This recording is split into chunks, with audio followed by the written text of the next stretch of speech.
PowerPoint, to the Philippines. I moved to the Philippines when I was 11 years old. Okay? And I lived there for 8 years.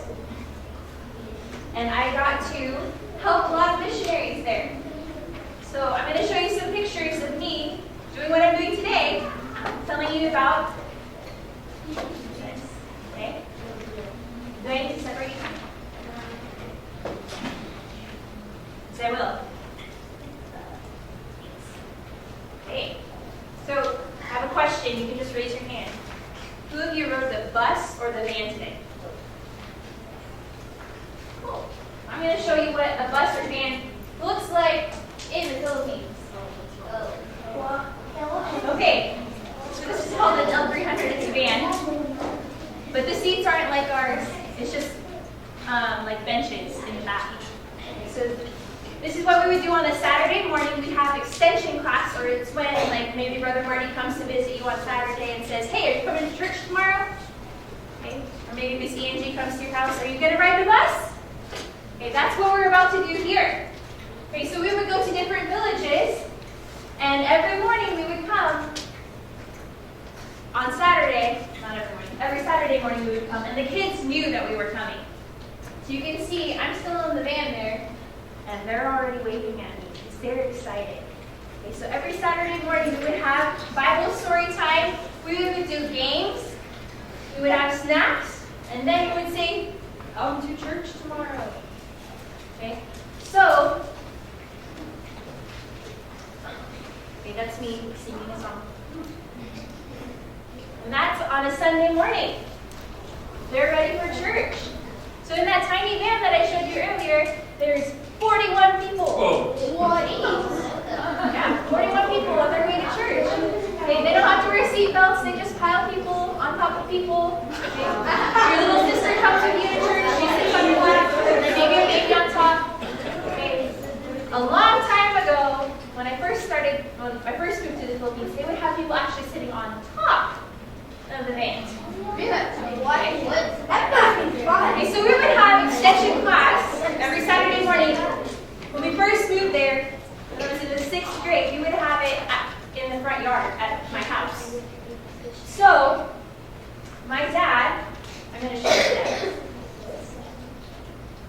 Okay, that's my dad. Okay.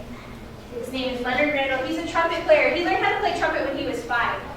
His dad taught him. So he's been playing trumpet for over 60 years. Okay. My dad taught me how to play trumpet. So what we would do every Saturday morning for extension class, my dad would pull out his trumpet. We would open the gates. And when it was time for Bible story time, my dad would play. So I'm going to play you a song. It's called "I've Got Joy." And this is the style that my dad would play it in. If I make a mistake, please don't laugh too much. Okay? I'm really nervous.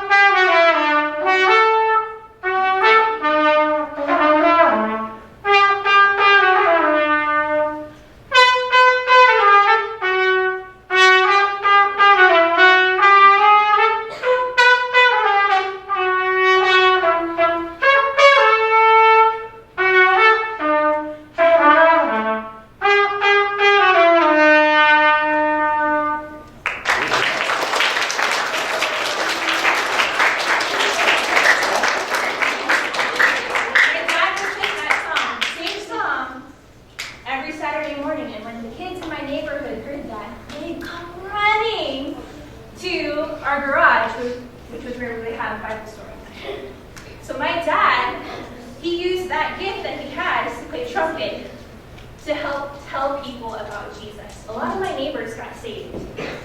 And today, they know for sure that they're going to heaven because my dad started to play trumpet and they got really curious. Okay? So my dad would do that. We would go to different churches. When they were starting a church, my dad would play trumpet. And my dad even had classes where he taught other people how to play. So this is a group at a church that we've been today. We taught these 3 guys how to play trumpet. So every Sunday morning they play trumpet now. And then down here is an orchestra that my dad helped start. He taught all the trumpet players in that group how to play trumpet. So that's how God has used my dad. My dad plays trumpet. Now, yesterday we started to see Lottie Moon's life change. Okay, she went from being Lottie Devil Moon to being Lottie Moon the missionary. And God was tuning her life so that he could use her to reach the people in China. But when she got there, they called her Foreign Devil. Foreign Devil. And she wrote home that people were saying that she ate eyeballs. And that she drank blood. Okay. So people didn't trust her. They wanted to kill her. They did not want her around their kids. They didn't want her there. So she had a problem. So she started to pray, God, how can you help me reach the Chinese people? And God gave her an idea. Now Lottie, I don't think that she played trumpet, but God gave her an idea. Does anybody have an idea how Lottie would reach the people in China? What would she use? Yes? Singing. Singing, that's a good guess. Okay. Bradley, do you have an idea? No? Okay, how about these three guys over here? You have an idea what Lottie did to help reach the people in China?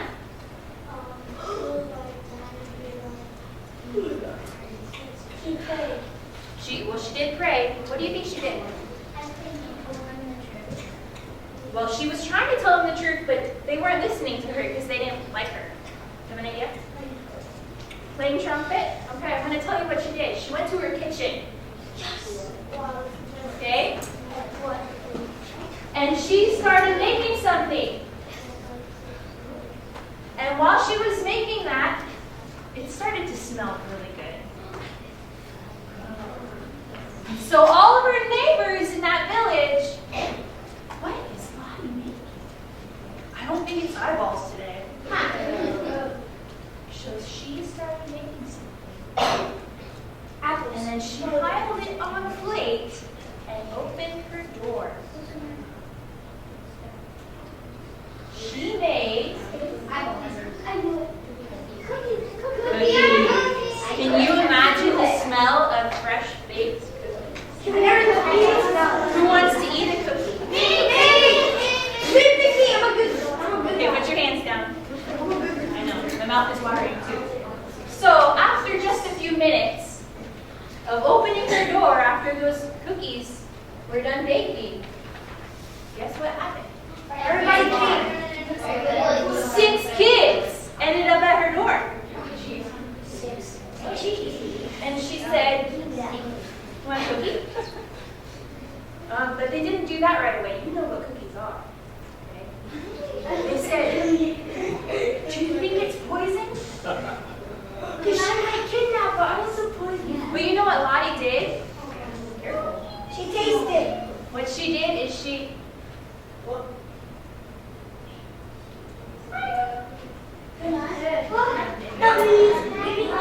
So once they saw that Lottie started eating the cookies, they said, "Oh, I guess it's not poison." So they started to eat the cookies. Okay? So the kids came into her house, they sat in a circle, and Lottie started to teach them a Bible song in Chinese. And after being there for a little while, they said, "Miss Lottie, come meet my honorable mama. Meet my mama." So that opened the door. God used Lottie's talent of baking cookies to reach kids and families for Jesus. Okay? So she started to dress like the Chinese people, and she started getting invited to the Chinese people's houses. She met a lot of nice Chinese ladies. And in 2 months' time, she was able to make 80 visits.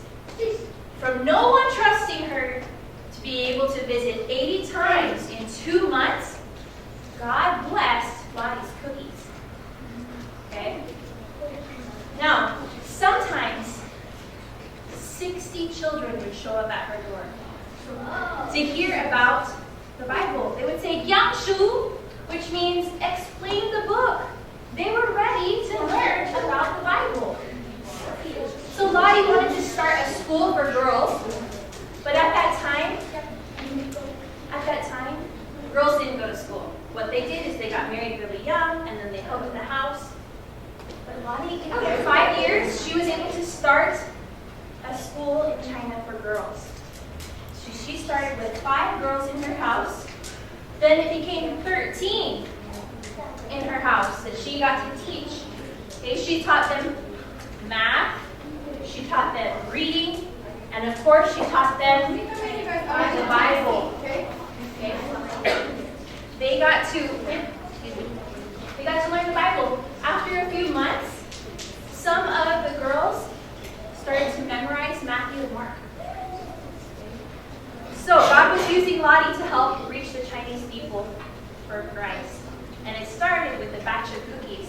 My dad played the trumpet. Think about it today. What can you do to serve Jesus? How can you serve Jesus today? You don't have to be good at singing or baking or playing the trumpet. God gave you a gift that you can use to reach others for Christ.